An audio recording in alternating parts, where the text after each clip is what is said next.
Hello. So, episode 31. Let's talk about the customer journey.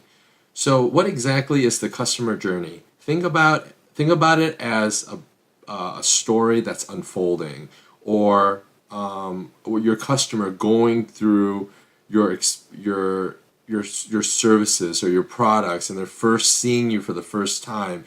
It might be at a trade show. It might be an ad on TV. It actually might be a referral from a friend, and they just saw your website for the first time. That is the first point, right? Think of the introduction of any movie.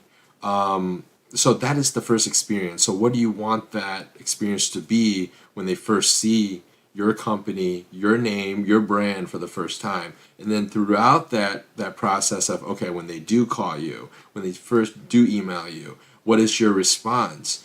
How do they reach out to you, and what is the dialogue back and forth in the beginning? And then in the middle, where they're maybe asking for a proposal, or asking, you're asking them to sign a contract. And then afterwards, the service, the delivery of service or delivery of the product, how is that delivered?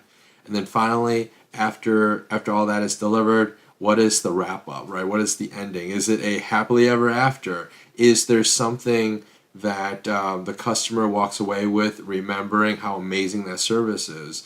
And then also part of that is there an ongoing service? Is there follow-ups? Is there something that to let them know there's a special coming up? So what is that experience? What is that whole customer journey every time someone hears about or learns about your business? I hope that helps. Talk to you later.